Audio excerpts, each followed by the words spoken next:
हरे कृष्णा। जय श्री राधे श्याम। जय श्री कृष्ण बलराम। हरे कृष्णा। हरि चरण चिंतन कक्षा में आप सबका बहुत बहुत बहुत स्वागत है। हरि चरण चिंतन कक्षा में आजकल हम गोपी प्रेम की ध्वजा है। गोपी प्रेम का एक सच है कि प्रेम सच में है शुद्ध प्रेम। और बस गोपी प्रेम और मंजरी प्रेम क्या है और सखी प्रेम क्या है, उसके ऊपर हम श्री जी की कृपा से हम सब मिलके चर्चा कर रहे हैं। तो इसमें बहुत आनंद आ रहा है। मुझे भी वेट रहता है कक्षा का, और श्री जी से मैं प्रे करती हूँ कि मुझे इतनी पात्रता देना कि हम कुछ साधु संग कर सकें। क्योंकि जब हम भगवान के बारे में बात करते हैं, हर टाइम भगवान को स्मरण करते हैं आपस में मिलके, तो वो साधु संगी होता है। और जब हम पढ़ते हैं ग्रंथ, वो 10वां अध्याय, तो इस तरह हमारा दिनचर्या ऐसा ही होना चाहिए। हमें संग भी वही करना है जो हमारी भक्ति को नीचे नहीं करे। कई बार हम गलत संग से भक्ति के ऊपर चल रहे होते हैं, प्रयास कर रहे होते हैं। हमें पता है हम प्रयास कर रहे हैं, गुरु महाराज की कृपा से प्रयास कर रहे होते हैं, लेकिन कई बार हमारा संग ऐसा हो जाता है कि मे भी वो लोग कुछ हम ऊपर हों भक्ति में, और उनके नेगेटिव चीज़ों से कि तुम क्या भक्ति करते हो, तुम ऐसे, हम लोग, तो अपने आप में ना गलत वो आ जाता है। फिर ऐसा लगता है कि नहीं, हम शायद कभी भी ऊपर नहीं उठेंगे। तो लेकिन मेरे गुरु महाराज, गुरु तत्व, सभी गुरुदेव, मैंने जो अपने गुरु महाराज से सुना, गुरु महाराज बोलते हैं हम सब भक्ति में एक सीढ़ी पे हैं। बस कोई फर्स्ट पे, कोई सेकंड, कोई थर्ड, कोई बहुत ऊपर है, लेकिन हमें छोड़ना नहीं है एक दूसरे को। अब जो फर्स्ट सीढ़ी पे है उसको हम अगर ये बोलेंगे कि तुम अभी कुछ नहीं कर सकते, तुम तो ऐसे, वो तो वहाँ से बिल्कुल एकदम अपने आप को ख़त्म कर लेगा। ऐसा नहीं, हमें उसको और हाथ पकड़ना है, एक दूसरे का हाथ पकड़ पकड़ के ये जो हमारा भक्ति की ये जो लाइफ, जो स्पिरिचुअल लाइफ मिली है गुरु महाराज की कृपा से, एक दूसरे का सहारा बनना है, एक दूसरे को मोटिवेशन, मतलब मोटिवेट करना है कि नहीं, आप कर सकते हैं। तो इसलिए हमारे पास गोपी गीत है, और हम कल गोपी गीत पे श्री जी की कृपा से, गोपियों की कृपा से बात कर रहे थे, गायन कर रहे थे। तो ताकि हमें भी कुछ गोपियों जैसा वो भगवान की हम चर्चा नहीं करें तो हमें वो विरहा हो कि हमने अपना दिन खराब कर लिया, हमने आज भगवान की चर्चा ही नहीं की, हमने जो संग किया उसमें हमने प्रजल्प कर लिया, इधर उधर की बात कर ली, कितना अपराध कर लिया, और जो भी संग किया हमने आज गलत किया। तो इसलिए हमें वो विरहा, अपना अपराध फील हो, तो इसलिए हमें गोपियों की शरण में जाना चाहिए। तो अभी हम गोपी गीत का सेकंड वाला श्लोक का 19 श्लोक है, तो उस पर हम सेकंड श्लोक पे बात करते हैं, गाते हैं, गायन करते हैं। तो जैसे गुरुवे गौरचंद्राय राधिकाय तदालय कृष्णाय कृष्ण भक्ताय तद्भक्ताय नमो नमः। शिल प्रभुपाद की जय, शिल गुरु महाराज की जय, समस्त गोपीजन की जय, श्री जी की जय। तप्त कांचन गौरांगी श्री राधे वृंदावेश्वरी वृषभानु सुते देवी प्रणमामि हरि प्रिय। समस्त अनंत कोटि वैष्णव वृंद की जय। वांछा कल्पतरुभ्यश्च कृपा सिंधु भयेव च पतितानां पावनेभ्यो वैष्णवेभ्यो नमो नमः। गोपी गीत की जाए। तो गोपी गीत जो विरह का गीत है, हमने उसमें कल जाना कि गोपी गीत क्या है। गोपी गीत क्या है? विरह की जो एक अग्नि थी वो गोपियों के मुख से वर्ड्स लेके आई, उसमें एक पुकार है गोपियों की। और जाना हमने भगवान अंतर्ध्यान एकदम से क्यों हो गए, क्यों हो गए? उन्हें ना देखकर ही व्रज गोपीस के हृदय में विरह की ज्वाला जलने लगी।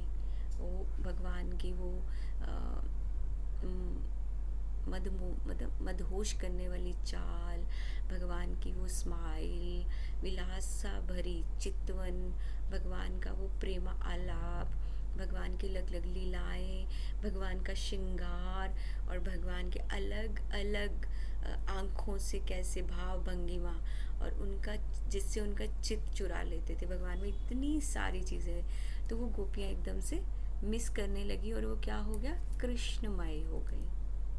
जब हम किसी से प्रेम करते हैं तो प्रेम का पहला यही है कि हम जिससे प्रेम करते हैं ना, अगर हमारे ऊपर उसका रंग नहीं आया तो वो प्रेम नहीं है। प्रेम का रंग आना चाहिए। तो गोपियाँ कृष्णमयी हो गई और उनकी लीलाओं का अनुकरण करने लगी कि हमारे प्रियतम की ऐसी चाल है, ऐसे हंसते हैं, कृष्ण कैसा चितवन है, ऐसे बोलते हैं। श्री कृष्ण की बहुत प्यारी प्यारी गोपियाँ उनके समानी हो गई, मतलब सब कुछ भूल गई। आई मीन टू से कि वो सब कुछ भूल गई कि वो एक फैमिली से है, उनके पति हैं, उनके बच्चे हैं, उनका फैमिली है, वो सब कुछ भूल गई। उनके शरीर की गति मति सब चली गई।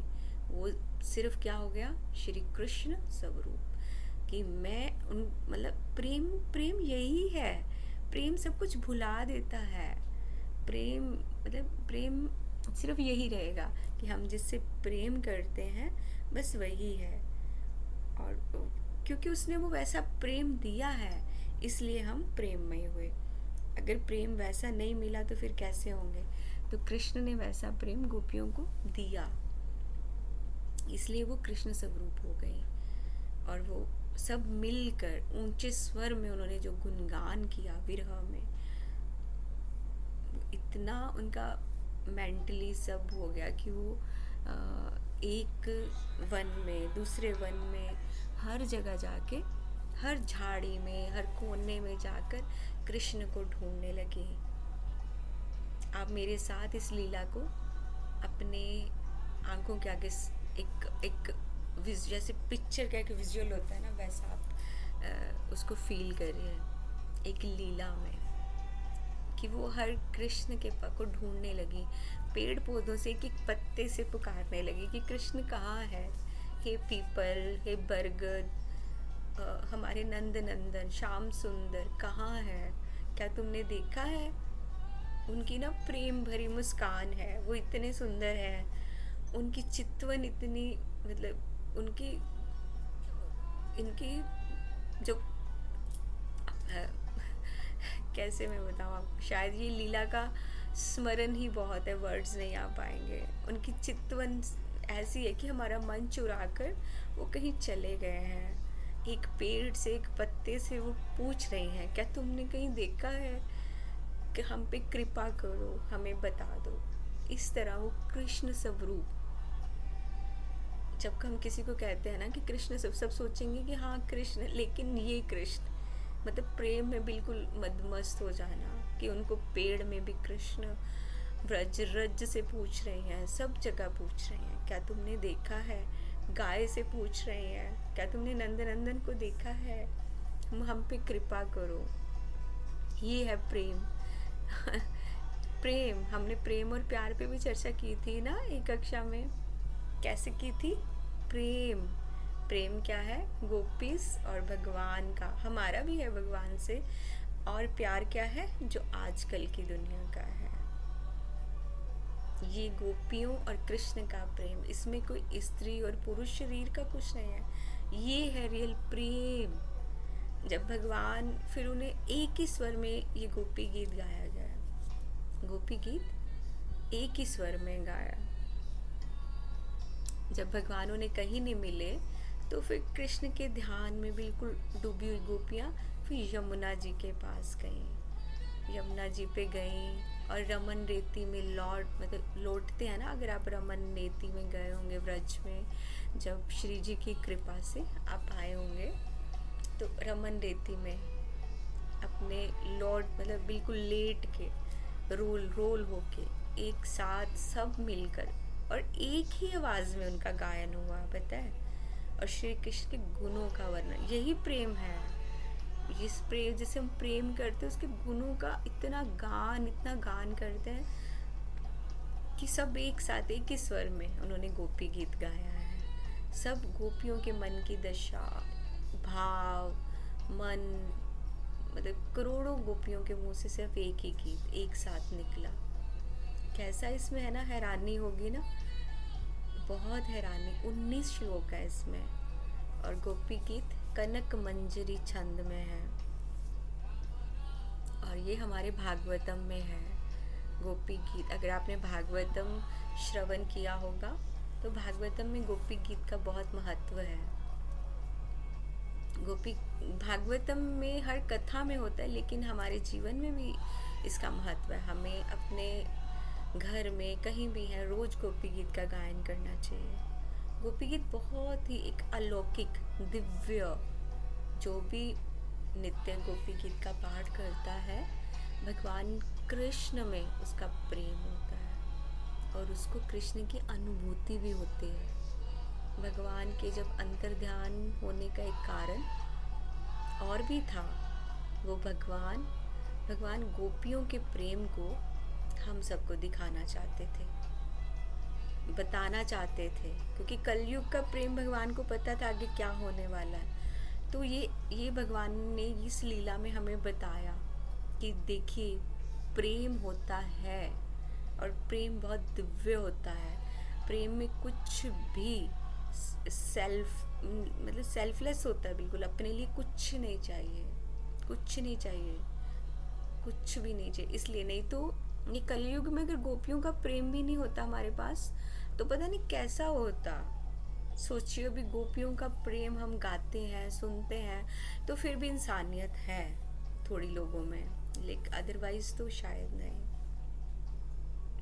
गोपी गीत का एक एक श्लोक पढ़िए, उसको आप श्लोक को पढ़ेंगे ना, उसका मर्म, जब वो दर्द आपके हृदय में आएगा ना, तो आपके क्या सबके, हम सबके, तो भगवान के प्रेम में हम डूबकर हम गोपी जैसा तो नहीं पढ़ पाएंगे ना उनकी तरह बन पाएंगे, लेकिन समझ भी नहीं आ पाएगा। लेकिन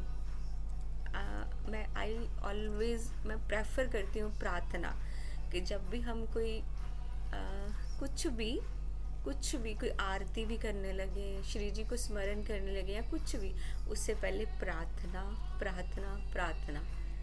कि हम उस लायक नहीं है, पात्रता नहीं है, लेकिन हमें उसकी लायक बनाइए श्री जी, हम पे कृपा कीजिए।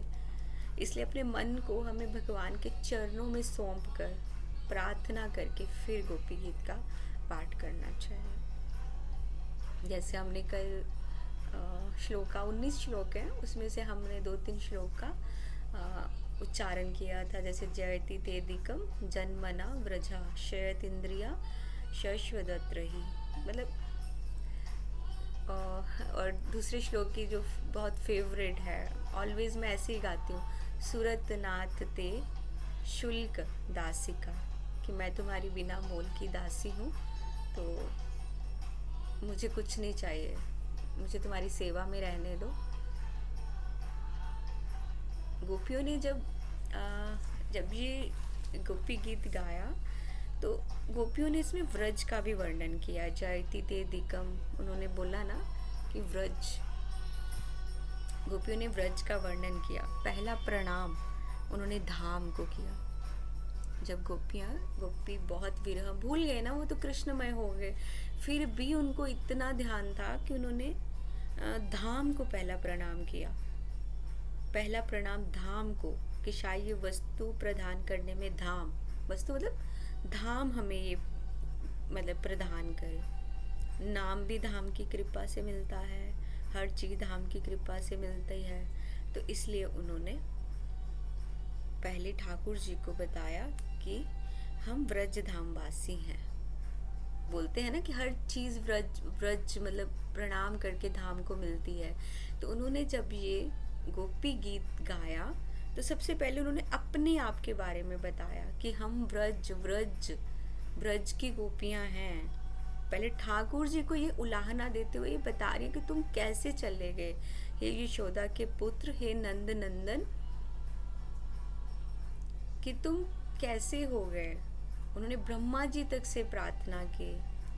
तो फिर उन्होंने पहले ये बताया लेकिन कि हम क्या हैं, व्रज धाम वासी हैं, आप हमें ऐसे छोड़कर कैसे जा सकते हैं। और फिर कृष्ण को वास्ता देने लगी कि हम व्रजवासी हैं, कैसे तुम चले गए।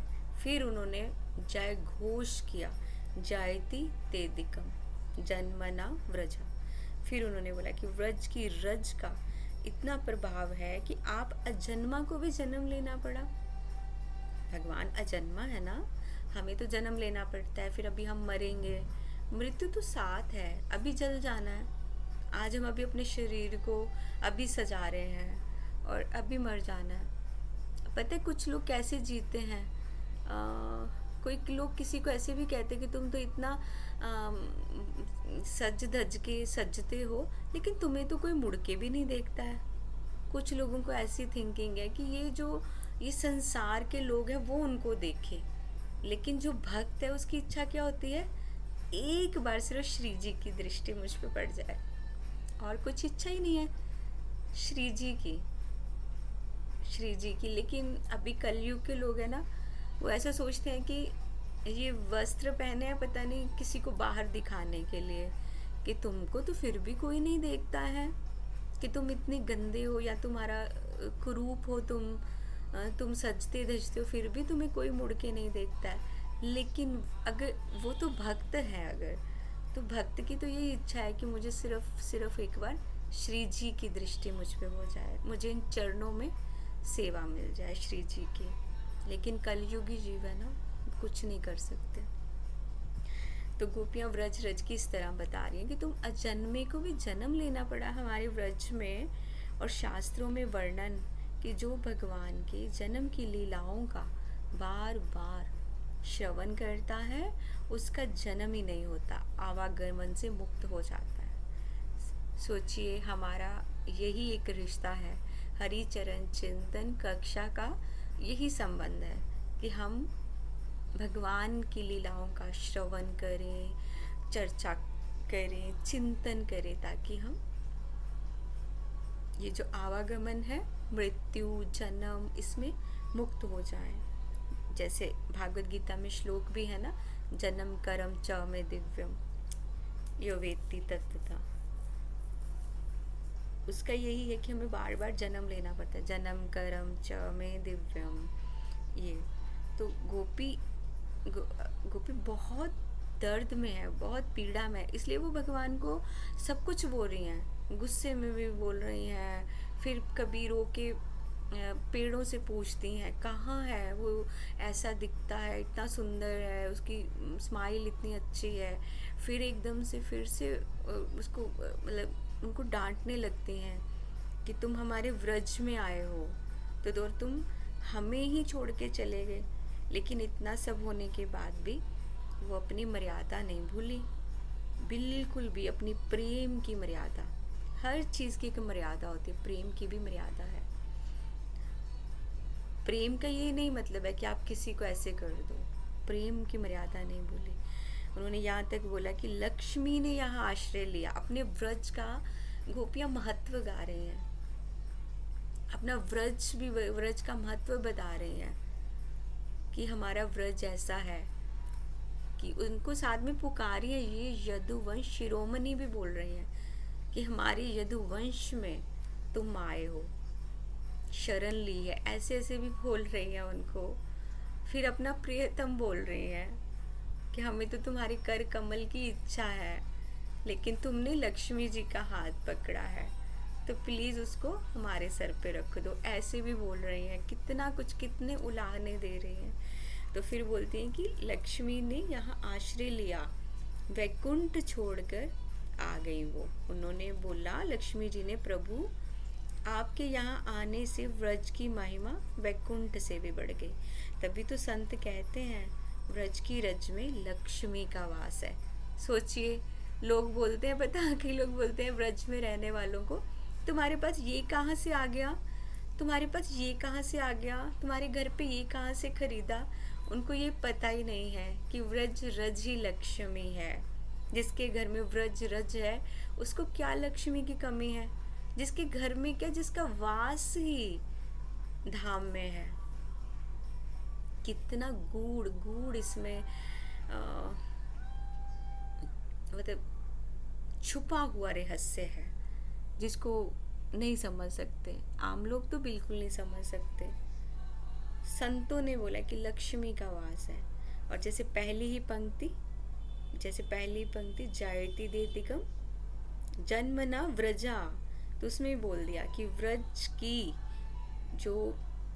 पहली पंक्ति, व्रज की जो दिल भरकर जो महिमा गाई है वो व्रज रज है, यमुना जी का जल है।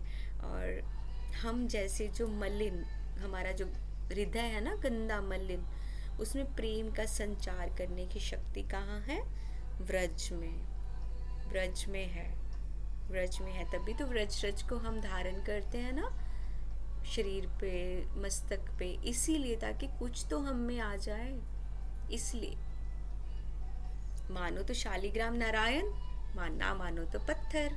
ऐसे मानो तो रज, नहीं मानो तो व्रज रज। ओनली व्रज रज बोल के नहीं, उसके अंदर का गूढ़ रहस्य में जाइए। व्रज रज की महिमा पे भी हम एक कक्षा करेंगे।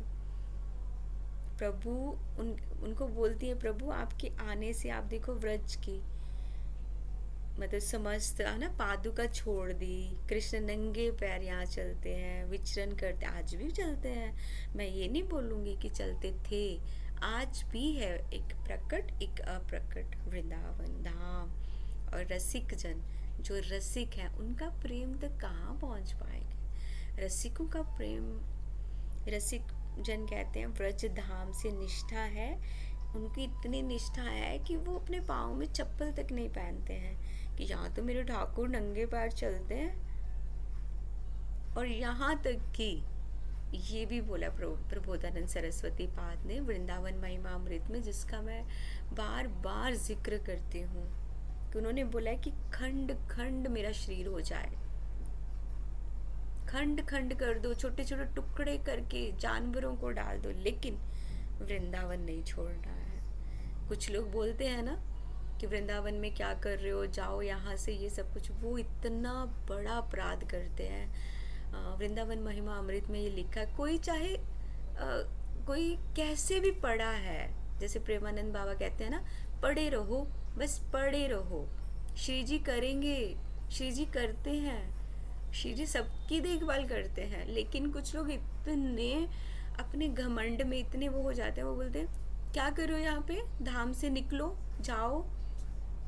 उनको ये नहीं पता कि वो कितना बड़ा अपराध करके अपने लिए आगे कितना कुछ गलत कर रहे हैं। जबकि हमें पता क्या करना चाहिए। जो धाम, जिनको श्री जी धाम में रखना चाहते हैं, हमें उनके लिए और व्यवस्था, अगर श्री जी ने हमें उस लायक बनाया है ना, तो हमें उनकी सहायता करनी चाहिए कि हाँ वास कीजिए, वृंदावन धाम हमारो है, हमें प्रेम से भी प्यारो है।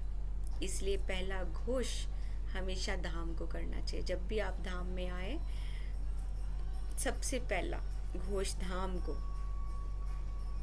को प्रणाम कीजिए। जैसे धाम में आना है, सबसे पहले धाम को प्रणाम, क्योंकि धाम की कृपा से ही हमारी दृष्टि थोड़ी सूक्ष्म होती है, नहीं तो पता नहीं क्या है। तो अभी हम गोपी गीत में